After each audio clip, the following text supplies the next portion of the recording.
आम भंजंग संगीत भंजंग नृत्य भंजंग काव्य उपर आधारित दासकाठिया एवं किसी लोकनृत्यर कार्यक्रम रखुचु। आम गणरे अच्छा विशिष्ट दासकाठिया निर्देशक तथा निखिल ओडिशा दासकाठिया महासंघर पूर्वतन सभापति एवं ओडिशा राज्य सरकार संगीत नाटक एकाडेमी जी कि भंज सम्मान सम्मानित होते से व्यक्तित्व श्रीयुक्त उपेन्द्र पाणिग्राही बाबू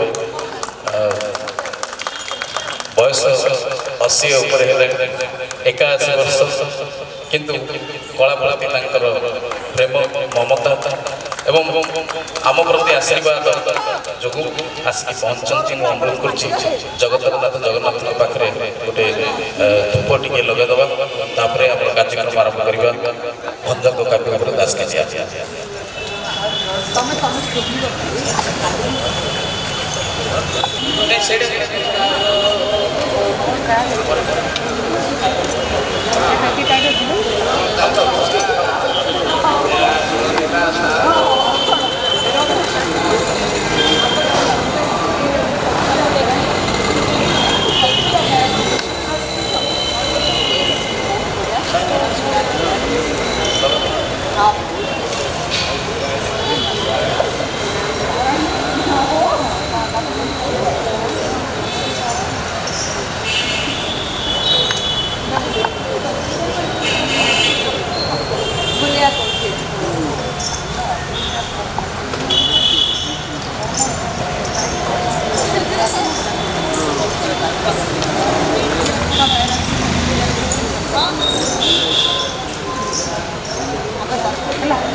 गोटे अधघंटा कल कर प्रोग्राम तो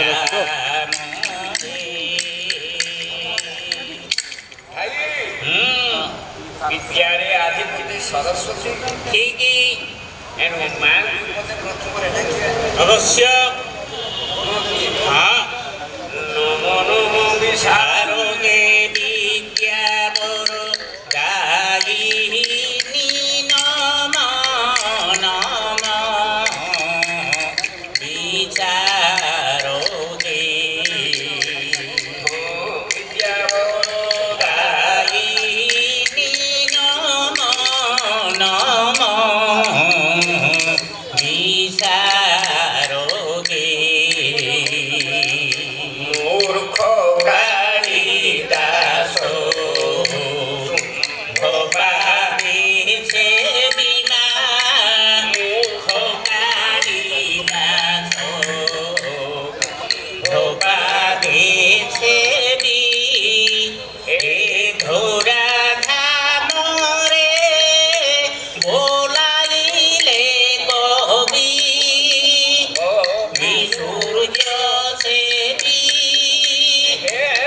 কবির বিমা কবি সূর্য সেরি হেলে কবির বি দিনিলে দিনি নম নম বিশারদে বরদায়িনী নম নম বিশারদে ধরণী বিষ্ণু মন কিনি সুশোভিতা বৈকুণ্ঠ মোহিনী অজ্ঞান অধু জ্ঞান প্রদায়িনী মা অজ্ঞান বধু জ্ঞান প্রদায়িনী জড়দিন্দ্রিয় এনে দিনি মানব বিশারদে দায়িনী নম নম বিশারদে ଭାଇ ବୁଝିପାରିଲୁ ନା? ହଁ ବୁଝା ପଡ଼ିଗଲା ଆରେ କଣ ବୁଝିଲୁ? ମା ସରସ୍ୱତୀଙ୍କୁ ପ୍ରାର୍ଥନା ହେଲା ବୋଲି ତାହେଲେ ବୁଝି ଯାଇଛି। ହଁ ହଁ କହିପାରିବୁ ସରସ୍ୱତୀ କୋଉଠି ଅଛନ୍ତି? ସରସ୍ୱତୀ ସରସ୍ୱତୀ କୋ ଫଙ୍କସନରେ ଯୋଗ ଦେଇଥିବେ ନହେଲେ ଟୁରରେ ଥିବେ ଆଉ ତୋ ମୁଣ୍ଡ ଖରାପ ହେଇଗଲା କି? ନାଇଁ ଠିକ ଅଛି ଠିକ ଅଛି ଠିକ ଅଛି। ହଁ ଆରେ ସରସ୍ୱତୀ ଫଙ୍କସନରେ ଯୋଗ ଦେଇଥିବେ ନହେଲେ କୁଆଡେ ସବୁ ଆଜି ଏମିତିକାର ଉତ୍ସବ ଦିନରେ ମା ସରସ୍ୱତୀ ଆଉ ବିଶ୍ରାମ ନେବେ କି ନିଶ୍ଚିତ ଫଙ୍କସନରେ ଯୋଗ ଦେଇଥିବେ। ଆରେ ଭକ୍ତ ଯୋଉଠି ଚିନ୍ତା କରିବ ମାଙ୍କୁ ସେଇଠି ଦେଖିପାରିବ। ମୁଁ ତ ସେଇ କଥା କହିଥିଲି। ମୁଁ ଭାବୁଛି ହଁ ତୁ କହିବା ଭାଷାରେ ଆଚ୍ଛା ସରସ୍ୱତୀ ଆଜି ଏ ସଭା ମଧ୍ୟରେ ବିରାଜମାନ କରିଛନ୍ତି। ଅବଶ୍ୟ ମାଙ୍କର ଆବିର୍ଭାବ ରହିଛି। ଏମିତି ଆଲୋଚନା କରିଥା। ହଁ ଜଗତରେ ଯେତେ ଦେବୀ ଅଛନ୍ତି ସମସ୍ତେ ଏକ ମୂର୍ତ୍ତି। ହଁ ହଁ ସମସ୍ତେ ଏକ ମୂର୍ତ୍ତି। ଯେତେ ଦେବ ଅଛନ୍ତି ସେମାନେ ମଧ୍ୟ ସମସ୍ତେ ଏକ ମୂର୍ତ୍ତି। ହେଲେ ଏ କଥାଟା କେମିତି ବୁଝିବା? ମନେକରେ ହଁ ଯେ ବ୍ରହ୍ମା ହଁ ସେ ବିଷ୍ଣୁ ଆଚ୍ଛା ସେ ମହେଶ୍ୱର ହଁ, ହଁ, ସେ କୃଷ୍ଣ ହଁ, ହଁ, ସେ ନୃସିଂହ ହଁ ସିଏ ଦୁର୍ଗା ସିଏ ପାର୍ବତୀ ସିଏ ସରସ୍ୱତୀ ସିଏ ତ ହେଲା ସବୁ ଆଉ ସେ ଦୁର୍ଗା ସେ ପାର୍ବତୀ ଆଉ ଯିଏ ବ୍ରହ୍ମା ସିଏ ବିଷ୍ଣୁ ସିଏ ଶିବ ଏମିତି କେମିତି ହେଇଗଲା? ଓ ସିଏ ଲେଡିଜ ମା ବୁଝା ପଡ଼ିଗଲା। ଆରେ ଅଯୋଗ୍ୟ। ହଁ ଆରେ ପୁରୁଷ ମହାପ୍ରଭୁ ସ୍ତ୍ରୀ ମହାପ୍ରଭୁ ତୁ କଣ ଚିହ୍ନି ପାରୁଛୁ? ଭାଇନା ଏଇ ଯୁଗରେ ଆଉ କିଛି ହେଲେ ଜଣା ପଡୁନାହାନ୍ତି। କାହିଁକି ରେ? ସବୁ ମହାପ୍ରଭୁ ହିପି ରଖିଦେଲେଣି। ପୁରୁଷ ମହାପ୍ରଭୁଙ୍କର ଡ୍ରେସଟା ଯେମିତିକା ଲେଡିଜ ମହାପ୍ରଭୁଙ୍କର ଡ୍ରେସଟା ମଧ୍ୟ ସେମିତିକା। ଆରେ ଅଯୋଗ୍ୟ। ହଁ ପାଖକୁ ଗଲେ ଜଣା ପଡିଯିବ। କେମିତିରେ? ମୁଣ୍ଡିରା ମହାପ୍ରଭୁଙ୍କର ନିଶ ଥିବ। ଆରେ ମାଙ୍କୁ ଯଦି ପଦେ ଡାକିଲେ ଡାକିଲେ ବାପାଙ୍କୁ ପଦେ ଡାକିଲା ନହେଲେ ବାପାଙ୍କର ମନ ଦୁଃଖ। ଆରେ ଅଯୋଗ୍ୟ। ପିତା ମାତା କଲ୍ୟାଣରୁ ପୁତ୍ର ହୁଏ ସୁଖୀ। ଠିକ ଅଛି ପୁତ୍ର ଯଦି ସୁଖୀ ହୁଏ କୁଳ ଧର୍ମ ରଖି ରଖି ଏଣୁ ବାପ ମାଙ୍କର କଲ୍ୟାଣରୁ ଆଶିଷରୁ ହଁ ସନ୍ତାନ ସୁଖୀ ହୋଇଥାଏ। ସୁଖୀ ଯାଇଥାଏ। କଣ ହୋଇଥାଏ? ସନ୍ତାନ ସୁଖୀ ଯାଇଥାଏ। ଆରେ ଅଯୋଗ୍ୟ ସୁଖୀ ହୋଇଥାଏ। ହଁ ମୁଁ ମଧ୍ୟ ସେଇ ଗୋଟିଏ କଥା କହିଥିଲି ସୁଖେଇ ରଖିଲେ ଲାଷ୍ଟିଂ ହବ। ଏଣୁ ବାପାଙ୍କୁ ପଦେ ଡାକିବା। ହଁ ହଁ ବାପାଙ୍କୁ ଅବଶ୍ୟ ଡାକିବା କର୍ତ୍ତବ୍ୟ। ଡାକିଲେ ବାପାଙ୍କୁ ଡାକିବେ ନାଇଁ କି? ଠିକ ଏଣୁ ଭକ୍ତ କଣ କହୁଛନ୍ତି? ହଉ ଓଡ଼ିଆର ନାଥ ଶ୍ରୀ ନୀଳଗିରିରେ ସାର ସମ୍ପଦ ସୁଖ ସିରିରେ ଓଡ଼ିଆର ନାଥ ଶ୍ରୀ ନୀଳ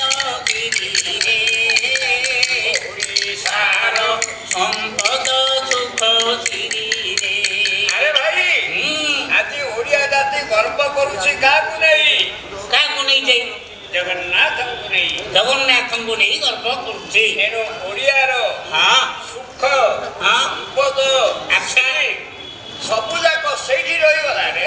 ସେଇଠି ମାନେ କୋଉଠିକି ରହିଲେ ଯେ? ଆରେ ଅଯୋଗ୍ୟ ଯାହାକୁ କହନ୍ତି ଶ୍ରୀ। ଏଣୁ ଜଗନ୍ନାଥଙ୍କର ମହିମା। ଆଚ୍ଛା ସେ ଯୋଉ ବୃନ୍ଦାବନ ଚନ୍ଦ୍ରମା ସେଇ ଜଗନ୍ନାଥ ସିଏ ବି ବୃନ୍ଦାବନ ଚନ୍ଦ୍ରମା। ନିଶ୍ଚୟ ବୃନ୍ଦାବନର ସେ ହଉଛନ୍ତି ଚନ୍ଦ୍ରମା। ବଡ଼ଦେଉଳର ହଉଛନ୍ତି ସେ ଚନ୍ଦ୍ରମା। ଆଚ୍ଛା ନାଇଁ ଯାହା ଲାଗି କଣ କହୁଛନ୍ତି ଶ୍ରୀ ବୃନ୍ଦାବନ ଚନ୍ଦ୍ରମା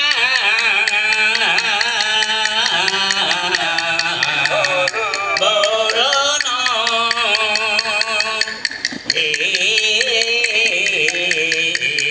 ଘନ ବରଣ ହରି ସୁବିଚାର ଯାହା ଦୋଷ ମୋର କରିଛୁ ବିଚାର ଯାହା ଦୋଷ ମୋର ଗୁଣେ କର କ୍ଷମା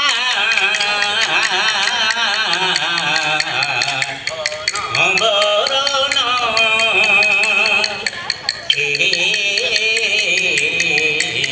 ଘନ ବରଣ ଏ ଘନ ବରଣ ଶ୍ରୀ ବୃନ୍ଦାବନ ଚନ୍ଦ୍ରମା। ଆଚ୍ଛା ତୁମେ ହଉଛ ବୃନ୍ଦାବନର ଚନ୍ଦ୍ରମା। ଚନ୍ଦ୍ରମା ହରି ସୁବିଚାର ଯାହା ଦୋଷ ମୋର ଆଚ୍ଛା ନିଜ ଗୁଣେ କର କ୍ଷମା। ସବୁ ମୁଁ ଯଦି କଣ ଭୁଲ ଭାଲ ଟିକେ କରିଦେଇଥିବି ଦୋଷ କରିଦେଇଥିବି କରିଥିବି ତୁମର ଗୋଟେ ନାଁ ଅଛି କ୍ଷମା ସାଗର କୃପା ବାରିଧି। ଏଣୁ ସେ କ୍ଷମା ଗୁଣରେ ହଁ ହଁ ମୋ ଦୋଷଟାକୁ ଆପଣ ଟିକେ କ୍ଷମା କରିବେ। ଆଚ୍ଛା ଆରେ ରୂପଟା କେମିତି ରେ? ହଁ ହଁ ରୂପଟା କେମିତି? କାମ କୋଟି ଅଭିରାମ ନଟବର କାମ କୋଟି ଅଭିରାମ ନଟବର କିଣା ଜନ ଠାରେ କେଣେ ନିଠୁର ମରଣେ ଶୟନେ ସପନେ ଜୀବନେ ମରଣେ ଶୟନେ ସପନେ ମୋର ସୁଖ ସୀମା ଘନ ବରଣ ଘନ ବରଣ। ଆରେ ଲେଖିଲେ ଗୀତ ଟିକେ ଜାଣିଛୁ ନା? ଆଚ୍ଛା ହଣେ ତାରିଣୀ ଘୁଞ୍ଚାଅ ମୋ ଦୁର୍ଦଶା ଘଣେ ତାରିଣୀ ଘୁଞ୍ଚାଅ ମୋ ଦୁର୍ଦଶା ଭିତର ପୁରାଣ ରେ ଆଶା ଭରସା ଭେଳା ବୁଡ଼ିବଟି ଭେଳା କଲେ ଅବହେଳା ବୁଡ଼ିବଟି ଭେଳା ବରଦରା ସୁଷମା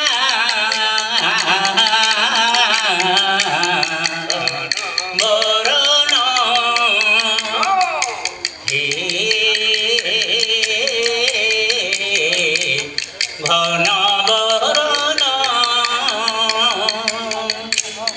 ଭାଇ ପ୍ରାର୍ଥନା ଅସର ସରି ନାହିଁ କି ସରିବନି। ସମୟ ସବୁ ଅଧଘଣ୍ଟେ ସ୍ୱଳ୍ପ ସଂକ୍ଷିପ୍ତ ସମୟ ମଧ୍ୟରେ ଆହୁରି ଆଚ୍ଛା ଆମ ତ୍ରିପାଠୀ ସାର୍ କହିଛନ୍ତି ଆଜ୍ଞା ଆଜିର ଉତ୍ସବଟା କଣ ଜାଣିଛନ୍ତି? ହଁ ଭଞ୍ଜ ସମାରୋହ। ଆଚ୍ଛା ଏଣୁ ଭଞ୍ଜଙ୍କ ଉପରେ ହଁ କିଛି ଆଲୋଚନା କରିବେ। ଆଚ୍ଛା ସିଏ ହେଲେ ମହାନ କବି। ଆରେ ଆଉ ଏ କବିଟେ ଭାରତରେ ବା ଓଡ଼ିଶାରେ ବା ଭାରତରେ କୋଉଠି ଜନ୍ମ ହେବେ କି ଏମିତି କବିଟେ? ଆଚ୍ଛା ସେ ଲେଖିଲେ ବୋଲି କାବ୍ୟ କବିତା ଉତ୍କଳର ଗୌରବ ବଞ୍ଚି କରି ରହିଲା। ଉତ୍କଳ ଗୋଟେ ପରିଚୟ ହେଇ ରହିଲା ଯେ ଓଡ଼ିଆ ଭାଷା ବୋଲି ଗୋଟେ ଭାଷା ଅଛି। ନିଶ୍ଚୟ ଏଣୁ ବିଲେ ଗାଏ ଦୋଷା ଅନ୍ତପୁରେ ଦୋଷା ପଥ ପ୍ରାନ୍ତେ ହୃଷ୍ଟମନା ଏପରି ସେ ଯୋଉ କବି ଲେଖି ଦେଇ ଯାଇଛନ୍ତି ତାଙ୍କର ଯୋଉ ଲେଖା ଆଉ କୋଉଠି ବାକି ନାହିଁ। ଆଚ୍ଛା ଆଚ୍ଛା ଆଚ୍ଛା ହଁ ଆହୁରି କଣ ଜରୁରୀ ରହିଲା? ଆଏ ତୁମ୍ଭ ଗୀତ ସଭାରେ ପଣ୍ଡିତ ହଁ ପଥ ପ୍ରାନ୍ତେ କୃଷ୍ଟମନା ବିଲେ ଗାଏ ଶଶା ଅନ୍ତପୁରେ ଦୋଷା ନୃତ୍ୟାରଙ୍ଗେ ବାରଙ୍ଗନା ସେଥର ପଦଟା ପୂର୍ଣ୍ଣ ହେଇଗଲା। ଆଚ୍ଛା ଏଣୁ ସେ କବିଙ୍କର କବିତା ଆଚ୍ଛା ଆମେ ବା ହଁ କଣ କହିପାରିବାରେ ହଉ ତଥାପି ଗୋଟେ ମଉଜିଆଟେ କହୁଛି। ଠିକ ଅଛି କବି ସମ୍ରାଟ ଉପେନ୍ଦ୍ର ଭଞ୍ଜ ଲେଖିଛନ୍ତି କିନ୍ତୁ ମୁଁ ଯାହା କହିବି ତୁ ହଁ କରିବୁ। ଯାହା କହିଲେ ସବୁ ହଁ କରିବି ନହେଲେ କେମିତି ପୁରାଣ କହିବାରେ? କାହିଁକି ଯାହା କହିଲେ ସବୁ ହଁ କରିବି। ଆରେ ଆଉ ଟିକେ ଦାସକାଠିଆ ଦୁଇ ଜଣ ଜଣେ ଗାୟକ ଆଉ ଜଣେ ସହାୟକ। ଗାୟକ ସହାୟକ ଏଇଟା ତ ଗୋଟେ ସମ୍ବିଧାନ। ଏ ଯୋଉ ଯାହା କହିଲେ ହଁ କରିବି ବୋଲି କହିଲ ସିଏ ଗୋଟେ ସମ୍ବିଧାନ ନହେଲେ କେମିତି ଆମେ ଗାଇବାରେ? ନାଇଁ ତମେ ଆଉ ଟିକେ ଗଲେ କହିବ ଯୋଉ କୁର୍ତ୍ତା କାନ ଯୋଉ ଖୋଳିଦ ମୁଁ ଟିକେ ତା ପକେଇଦେବି ବୁଝେ ମଧ୍ୟ ହଁ କରିଦେବାକୁ ପଡ଼ିବ ଆଗରୁ ଚୁକ୍ତି ହେଇଥିଲି।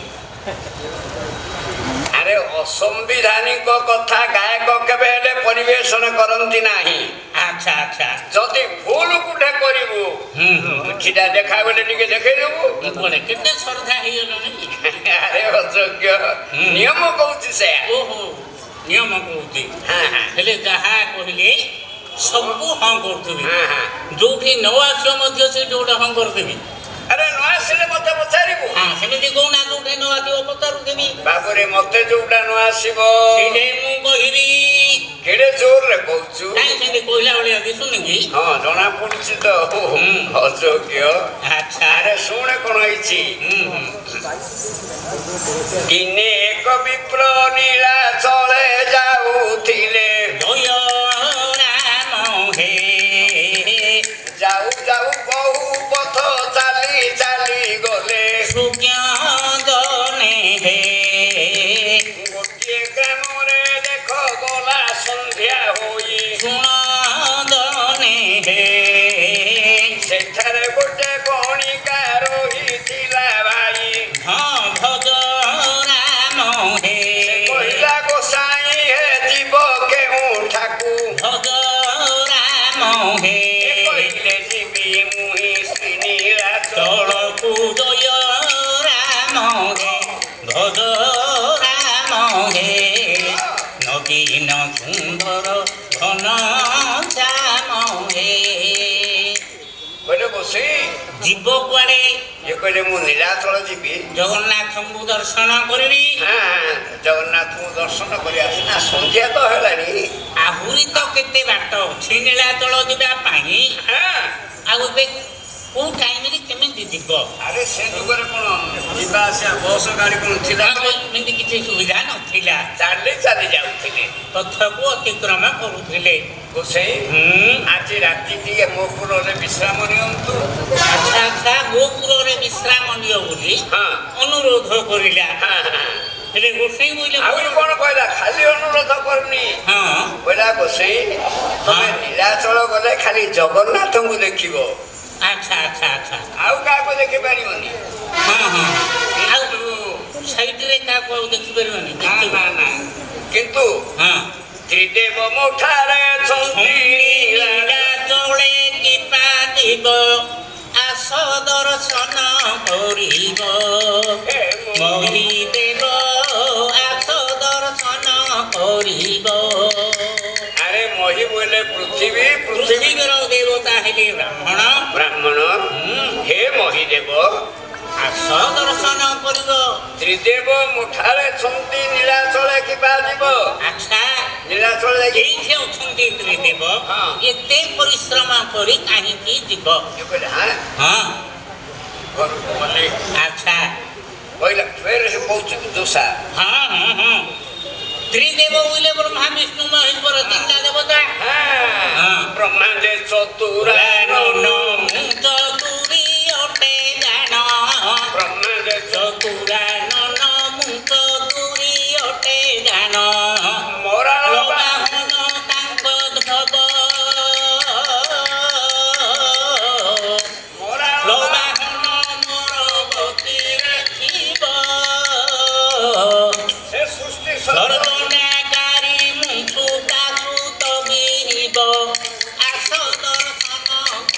କରିବ ମହିଦେବ ଆସ ଦର୍ଶନ କରିବ। ବ୍ରହ୍ମା ହଉଛନ୍ତି ଚତୁରା, ତାଙ୍କର କାର୍ଯ୍ୟ କ'ଣ? ମୁଁ ଚାତୁରୀ ଅଟେ ଜାଣ। ଓହୋ, ମୁଁ ବ୍ରହ୍ମାଙ୍କ ସମାନ। ସମ୍ମାନ। ହଁ ହଁ। ମରାଳ ବାହନ ତାଙ୍କ ଭବ, ତାଙ୍କର ବାହନ ହେଉଛି ମରାଳ। ଯେତେବେଳେ କୁଆଡ଼େ ବାହାରିବେ ବ୍ରହ୍ମା, ମରାଳ ଅର୍ଥ ହଂସ ବାହନ ଉପରେ ସିଏ ଯାଆନ୍ତି। ଆରେ ମରାଳ ବାହନ ମୋର ଗତିରେ ଥିବ। ହଁ, ତାଙ୍କେ ଯେତେବେଳେ ମରାଳକୁ ଡାକିବେ ସିଏ ଆସିଲେ ତା ଉପରେ ବସିକିରି ଥିବ। ହଁ, ମୁଁ ଯେତେବେଳେ ବାହାରି ଚାଲିଲେ କବିମାନେ ମତେ ଆଖ୍ୟା ଦେଇଛନ୍ତି ଗତିରେ ମୋର ଚାଲିରେ ମରାଳ ଅଛି। ଚାଲିଟା ହଉଛି ମରାଳ। ମତେ କବିମାନେ କହିଛନ୍ତି ମରାଳ ଗମନା ହଂସ ଗମନା ଏ ସବୁ ପ୍ରକାର ଉପମା ଦେଇଛନ୍ତି। ତେଣୁ ସେ ସୃଷ୍ଟି ସର୍ଜନାକାରୀ। ହଁ ହଁ ହଁ, ବ୍ରହ୍ମା ସୃଷ୍ଟି ସର୍ଜନା କରୁଛନ୍ତି, ପୁଅ ଝିଅ ଜନ୍ମ କରୁଛନ୍ତି, ପୁଅ ଝିଅ ସବୁ ଏସବୁ ତିଆରି କରି ରଖୁଛନ୍ତି। ମୁଁ ମଧ୍ୟ ପିଲା ପୁଅ ଝିଅ ଜନ୍ମ କରୁଛୁ। ଆଚ୍ଛା, ହେଲେ ତାଙ୍କ ଠାରୁ ମୁଁ କିଛି କୋଉ ଗୁଣରେ କମ ନାହିଁ? କୋଉ ଗୁଣରେ କମ ନାହିଁ। ଆଚ୍ଛା, ସେ କହିଲେ ରଥ କଥା ଠିକ ହେଲା ତ। ହଁ ଆଚ୍ଛା, କହିଲେ ବିଷ୍ଣୁ କୋଉଠି ଅଛନ୍ତି? ହଁ ହଁ, ନା ବିଷ୍ଣୁ ଯେ ଘନ ବରଣ ଘନ କେଶି ସମାନ, ଘନ ବରଣ ଘନ କେଶି ସମାନ, ସେ ବଂଶୀରେ ମୋହିଥିଲେ ସର୍ବ ମୋ ନେତ୍ର ଠରାରେ କେହି ବସ ନୁହିବ, ଗର୍ଭନାଶନ ବାନା ମୁନା ସୋଇ କାମ ଗର୍ବ ଆସ ଦର୍ଶନ କରିବ ଏ ମହିଦେବ ଆସ ଦର୍ଶନ କରିବ। ବିଷ୍ଣୁ ଯେ ଘନ ବରଣ, ଘନ ବୋଇଲେ ମେଘ, ମେଘଟା କଳା କଳା ମେଘ। ମୁଁ ଘନ କେଶୀ ପ୍ରଧାନ। ହଁ ହଁ, ମୋ କେଶ ଗୁଡାକ ଦେଖିଲ କେମିତି କଳା ହେଇକି ଅଛି। କବିମାନେ ତ କହିଛନ୍ତି ଘନ କେଶୀ ବୋଲି। ତେଣୁ କରି ସେ ବଂଶୀରେ ବୋହିଥିଲେ ସର୍ବ। ହଁ ହଁ, ସେ ମୋହନ ମୁରଲିଆ ବଜେଇକିରି 16 ଗୋପୀଙ୍କର ମନକୁ ମୋହି ଦଉଥିଲେ। ମୋ ନେତ୍ର ଠରାରେ କେହି ବସ ନହିବ। ହଁ ହଁ ହଁ, ଗର୍ଭନାଶନ ବାନା, ମୁଁ ନା ସୋଇ କାମ ଗର୍ବ। ତାଙ୍କର ବାନାଟେ ଗୋଟେ ଉଠୁଛି। ହଁ ହଁ, ଯିଏ ଗର୍ବ ଗଞ୍ଜନ ବାନା। ଗର୍ଭଗଞ୍ଜନ ବାନା। ଆଚ୍ଛା, ମୁଁ ନା କନ୍ଦର୍ପର କେଳବଣ ଗର୍ବ, ତାଠୁ ବଳବାନ ବଳିଆର କେହି ନାହିଁ। ନାହିଁ ସେ ଗର୍ବ ଧ୍ୱଂସ କରିଦଉଛି। ଆଚ୍ଛା, ମୁଁ ଆଉ ବିଷ୍ଣୁ ଠାରୁ କୋଉ ଗୁଣରେ କମ? ସମାନ। ଆଚ୍ଛା, କମ ଅଛି କି? କମ ଅଛି କି? ଆଚ୍ଛା, ଶିବ କହିଲେ ଶିବ କୋଉଠି ଅଛନ୍ତି କାହିଁ କହିଲୁ? ପୁରଜ ଶମ୍ଭୁ ମୋହର ବୃଷ ବାହନ ତାଙ୍କର, ପୁରଜ ଶମ୍ଭୁ ମୋହର ବୃଷ ବାହନ ତାଙ୍କର, ବୃଷାଳି ମୁଁ ବହି ଅଛି ଶିବ, ସେବକ ହୋଇଲେ ତୁମ୍ଭେ ପାଣି ଲାଗି କରାଇବ ଆସ ଦର୍ଶନ କରିବ। ପୁରଜ ଶମ୍ଭୁ ମା ଶମ୍ଭୁ ମୋହର ବୃଷ ବାହନ ତାଙ୍କର, ବୃଷାଳି ମୁଁ ବହି ଅଛି ଶିବ। ଶିବ, ମୁଁ ମଧ୍ୟ ଶିବଙ୍କୁ ଧାରଣ କରିଛି। ଆଚ୍ଛା, ଶିବ ହେଲେ ଶିବଙ୍କ ପାଖରେ ସେବକ ରହୁଛନ୍ତି, ସେବକ ପାଣି ଢାଳୁଛନ୍ତି, ପାଣି ଢାଳୁଛନ୍ତି। ସବୁବେଳେ ତ ତାଙ୍କୁ ଓଦାଟା ଦରକାର। ସେବକ ହୋଇଲେ ତୁମେ ଯଦି ଆଜି ସେବକ ହବ, ପାଣି ଅର୍ଥ ହାତ ହାତ, ସେବକ ହୋଇଲେ ତୁମ୍ଭେ ପାଣି ଲାଗି କରାଇବ। ଆଚ୍ଛା, ଏତେ କହିଲା ସେ ଯୋଉ ପୁରୀକି ଯାଇଥାନ୍ତ, ସେ ଯେ ଜଗନ୍ନାଥଙ୍କର ମହାପ୍ରସାଦ ମିଳୁଛି, ଆଚଣ୍ଡାଳ ବିପ୍ର ଇଏ ହାତରୁ ସିଏ ତା ହାତରୁ ଛଡେଇ ଖାଇ ହାତ ନ ଧୋଇ ମୁଣ୍ଡରେ ପୋଛି ଦଉଛନ୍ତି। ଭାବିବ ସେ କଥାଟା କାହିଁ ଏମିତି ଗୋସେଇ କହିଲେ। ଶ୍ରୀ ଜଗନ୍ନାଥ ପ୍ରସାଦ ତହିଁ ନାହିଁ ଭେଦ ଭାବ, ଶ୍ରୀ ଜଗନ୍ନାଥ ପ୍ରସାଦ ତହିଁ ନାହିଁ ଭେଦ ଭାବ, ଭେଦ ଭାବ ନାହିଁ ମୋର ଭାବ, ମଧୁରୁ ମଧୁ କିଏ ସେ ତୁଣ୍ଡ ଧୋଇବ ଆସ ଦର୍ଶନ କରିବ ହେ ମହିଦେବ ଆସ ଦର୍ଶନ କରିବ। ସତ କଥା ତ ଠିକ ହେଲା। ଏତେ କହିଲା ଗଣିକା ବିପ୍ରେ ହେଲେ ରତି ରୁଙ୍କା ବଢେ ତାଙ୍କ ଭାବ କହେ ଉପଇନ୍ଦ୍ର ଭଙ୍ଗ ବସି ଅର୍ଥ କରୁଥିବ ଆସ ଦର୍ଶନ କରିବ ହେ ମହି ଦେବ ଆସ ଦର୍ଶନ କରିବ। ଆରେ ଭାଇ ଭଞ୍ଜଙ୍କର କବିତା ଆମେ କଣ କହିବା ପାଇଁ ସମର୍ଥ କିରେ? ଏମିତି ଦିନେ କଣ ହେଇଛି ରାମଚନ୍ଦ୍ର ତୁ ଯେତେବେଳେ ବିଶ୍ୱାମିତ୍ର ମାଗିଲେ ତମ ଦୁଇ ଭାଇ କି ଦିଅ ଦଶରଥ ରାଜାଙ୍କୁ ଯାଇ କହିଲେ ଦଶରଥ କହିଲେ ମୋର ପିଲା ପିଲା ପିଲା ଦିଦି ଆଉ ତମେ ତାଙ୍କୁ ନେଇ କୋଉ ଜଙ୍ଗଲ ଭିତରେ ଆଡେ ଯିବ ସେ କଣ ମୁଁ ଯିବି ଅସୁର ମାରିବି ଘରୁ ବାହାରି ନାହାନ୍ତି ପିଲା ବିଶ୍ୱାମିତ୍ର ରାଜ ହେଲା ନାହିଁ ଶେଷରେ ରାମ ଲକ୍ଷ୍ମଣଙ୍କୁ ବିଶ୍ୱାମିତ୍ରକୁ ସମର୍ପଣ କରିଦେଲେ ବୁଝିଲୁ। ହେଲେ କଣ ହେଇଛି ସେ ରାମଚନ୍ଦ୍ର କାହିଁକି ଜନ୍ମ ହୋଇଥିଲେ? ପୃଥିବୀର ଭାର ନିବାରଣ କରିବା ପାଇଁ ଭଗବାନଙ୍କର ବାରମ୍ବାର ଅବତାର ଠିକ ଯୋଉ ଧର୍ମ ସଂସ୍ଥାପନାର୍ଥାୟ ସମ୍ଭବାମି ଯୁଗେ ଯୁଗେ ଯୁଗେ ଧରଣୀର ଧାରା ନିବାରଣ ଅର୍ଥେ ପ୍ରଭୁଙ୍କର ଜନ୍ମ। ଆରେ ଧରଣୀ ରକ୍ଷଣ ଲାଗି ନାରାୟଣ ଜନମିଲେ ବାରେ ବାରେ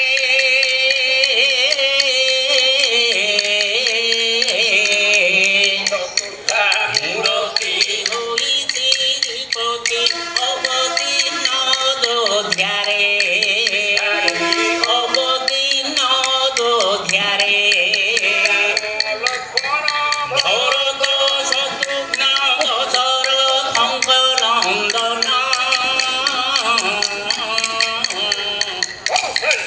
କୈକେୟୀ ସୁମିତ୍ରା ଗର୍ଭରୁ ତ୍ରେତୟାରେ ହେଲେ ଜନ୍ମ କୁମରେ ଗଲେ ଧନୁର୍ବିଦ୍ୟା ଶିକ୍ଷା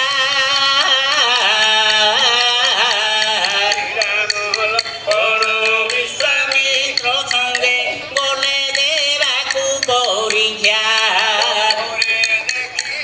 ପତି ଅଭିଶାପେ ପାଷାଣୀ ଅହଲ୍ୟା ନାରୀ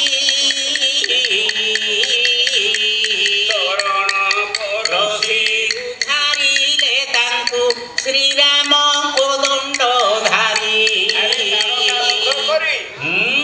ଉଦ୍ଧାର କରି ଆଗକୁ ଚାଲିଲେ ଚାଲିଲେ ଗଲାବେଳେ ବାଟରେ ଭାଇ ପଡିଗଲା କଣ ଯେ ଗଙ୍ଗା ନଦୀ ଗଙ୍ଗା ନଦୀ ପଡିଗଲା। ହେଲେ ନଦୀଟା ପାର ହେଲେ ତ ସେପଟେ ମିଥିଳାକୁ ଯିବେ ଠିକ ଏଣୁ ଗଙ୍ଗା ନଦୀରେ କଣ କରିଛି ସେ ନାବିକ ବା ନାଉରିଆ ନଦୀ ଭରା ପାଣି ଚାଲିଛି ମଝି ନଈରେ ଲଙ୍ଗର ପକେଇ ଦେଇଛି ଆଚ୍ଛା ଡଙ୍ଗାରେ ବସି ତା ସେ ଡୁଙ୍ଗୁରୁଛି ଏ ତିନି ଜଣ ଯାଇକି ଠିଆ ହେଲେ ବିଶ୍ୱାମିତ୍ର ଆଉ ଶ୍ରୀରାମ ଲକ୍ଷ୍ମଣ ଏଇଠି ଅପେକ୍ଷା କରିଲେ ଡଙ୍ଗା ଆଣିଲେ ତାର ହିତା କବି ସମ୍ରାଟ ଭଞ୍ଜମୁଖୀ ପଦ କରୁଛନ୍ତି କଣ ଲେଖିଲେ ବିଷ୍ଣୁ ପଦୀ ବିଷ୍ଣୁ ପଦ ଇକାର ଭେଦ ଶବଦ ରୋଗତାଗତ ତହି ଉଦିତ ମନ୍ତ ମତରେ ଦାସ ସେବିତ শুনতে রঘুনাথ কথিত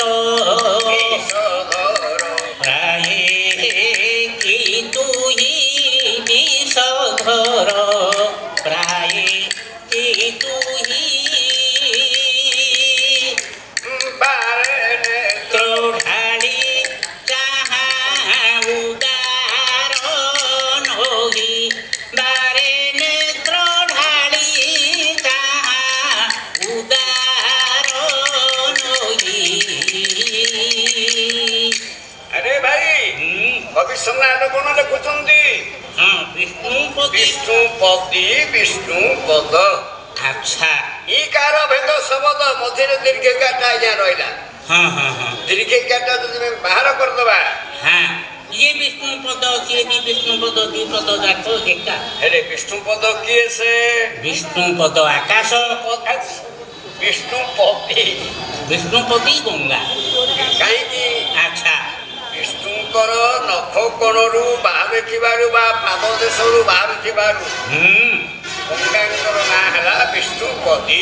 ବିଷ୍ଣୁପତି ବିଷ୍ଣୁପଦ ଆକାଶ। କାହିଁକି ଆକାଶ କହିବା, ପାତାଳ କାହିଁକି କହିବାନି?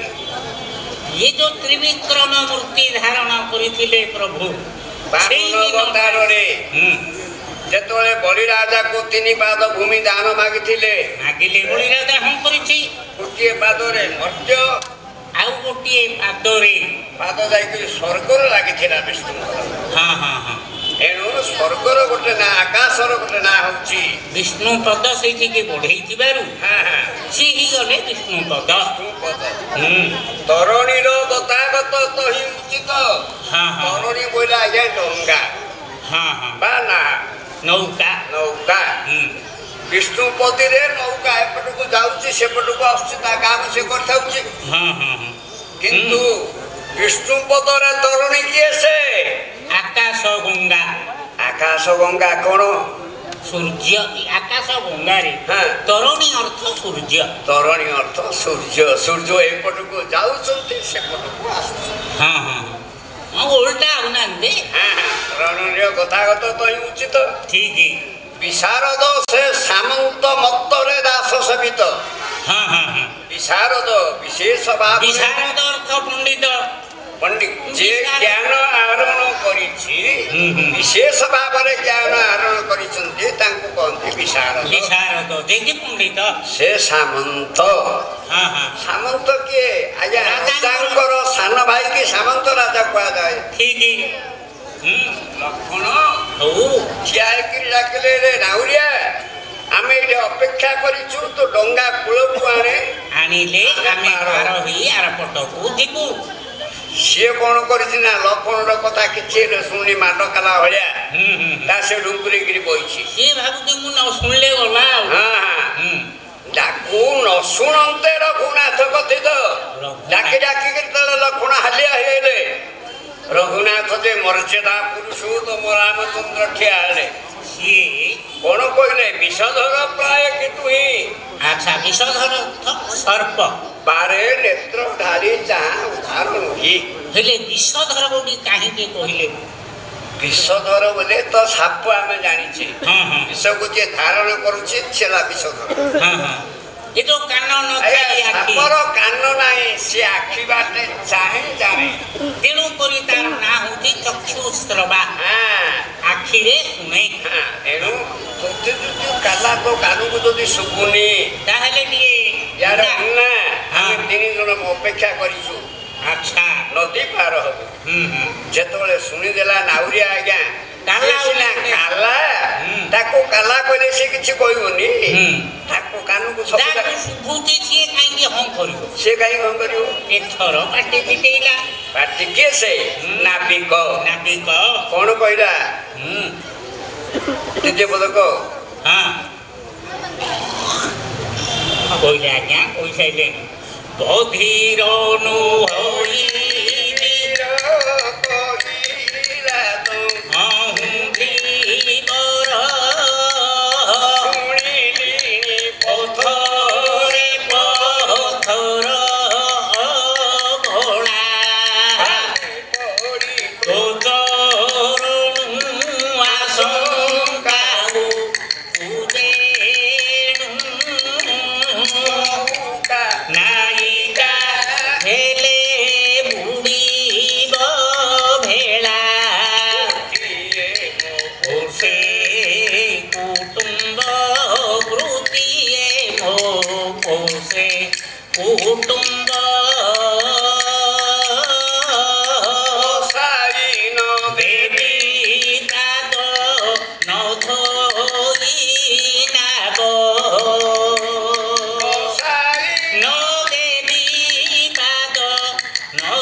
କହୁଛ ଶୁଭୁଛି ଶୁଭୁଛି ମତେ କିନ୍ତୁ ତମେ ଏବେ ସିନା ଆସିଲ ହଁ ହଁ ତମ ଆଗରୁ ମୁଁ ଆହୁରି କେତେ ଲୋକ ଏ ବାଟରେ ଗଲେଣି ସେମାନେ କହୁଥିଲେ ଜଣେ ବାବାଜୀ ହଁ, ଆଉ ହଁ। ଜଣେ ଭେଣ୍ଡିଆ ପିଲା ତାଙ୍କ ସାଥିରେ ଆସୁଛନ୍ତି ଆଚ୍ଛା ତାଙ୍କର ପାଦ ବାଜି ପଥରଟା ଗୋଟେ ହୁଁ ହୁଁ ଅବଳା ନାୟିକା ହେଇକିରି କୁଆଡେ ପଳେଇଲା ପଳେଇଲା ହେଲେ ସେ ମହାପ୍ରଭୁ ଯଦି ଘରକୁ ଡାକିବ ହଁ ଏ ଘରର ଯୋଉ ପାହାଚ ଫାହାଚ ସବୁ ଅଛି ବାରଣ୍ଡା ତଳକୁ ସେଗୁଡ଼ା ସବୁ ଲେଡିସ୍ ହେଇକି କୁଆଡେ ପଳେଇବ ତ ଆରେ ତାହା ନାଇଁ, ନୁହେଁ। ତମ ପଥର ଆରେ ପଳେଇଲା। ଅଛନ୍ତି, ପିଛନଟା ଚୁକ୍ତି କରେ ନା। ହୁଁ ଏଣୁ ହୁଁ ଅଧୀର ନୁହଇବିର କହିଲା କହିଲା ତ ହୁଁଥିବର ଶୁଣିଲେଣି ପଥରେ ପଥର ବଳା ମୁଁ ଶୁଣି ଦେଇଛି ହଁ ପଥରେ ତମର ପାଦ ବାଜିକିରି ବାଟରେ ଆସିଲା ବେଳକୁ ସେ ଯୋଉ ପଥର ରୂପୀ ହଁ ସେ ଗୋଟେ ଅବଳା ପଥର ହେଇକି ପଡିଥିଲା ଅହଲ୍ୟା ହଁ ଅହଲ୍ୟା ପ୍ରଭୁ ପତିଙ୍କର ଅଭିଶାପ ଥିଲା ହଁ ଏଣୁ ହୁଁ ସେ ବାଲି ପଡି ତୋ ଚରଣୁ ଆଚ୍ଛା ଆଚ୍ଛା ମୁଁ ତମକୁ ଯଦି ଡଙ୍ଗାରେ ବସେଇଦେବି ହଁ, ହଁ। ତମ ପାଦରେ ଯୋଉ ବାଲି ଲାଗିଛି ଏ ବାଲି ଲାଗି ସେ ତ ପଥର ହେଇଗଲା ହଁ କାହିଁକିନା ହଁ ମୋ ଡଙ୍ଗାଟା ଯଦି ସ୍ତ୍ରୀ ହେଇଯିବ ସେମିତିକାର ହେଇଯିବ ବୋଇଲେ ନୌକା ନାୟିକା ହେଲେ ବୁଡ଼ିବ ଭେଳା ଭାଇନା ନୌକାଟା ନାୟିକା ହେଲେ ଅସୁବିଧା କ'ଣ ହୁଏ କାହିଁକି ଭେଳା ବୁଡ଼ିବ ନୌକାଟା ବିକିଲେ ହୁଏତ ହଁ ଏବକା ମାର୍କେଟିଂ ରେଟ୍ରେ ହଁ 50,000 ଲକ୍ଷେ ଟଙ୍କା ହେବ ନିଶ୍ଚୟ ନାରୀ ରତ୍ନ ତାର ମୂଲ ନାହିଁ ସେ ଅମୂଲ ମୂଲ ମାନେ କେତେ କୋଟି ହେବ କି କେତେ ଲକ୍ଷ ହେବ କିଛି କହି ହେବନି ଆଉ ଅସୁବିଧା କ'ଣ ତାର ଏ ଅଶୋକ ଏ ଅର୍ଥ କରୁଛୁ କିରେ ହଁ କିନ୍ତୁ କବି ସମ୍ରାଟ ଭଞ୍ଜ ତାହା କହୁନାହାନ୍ତି ଲେଖିନାହାନ୍ତି ଆଉ କ'ଣ ଲେଖିଲେ କହୁଛନ୍ତି ଏ ଯୋଉ ଆଚ୍ଛା ନୌ तो ऋषिकेश पाणिग्राही सार थे एवं ये कार्यक्रम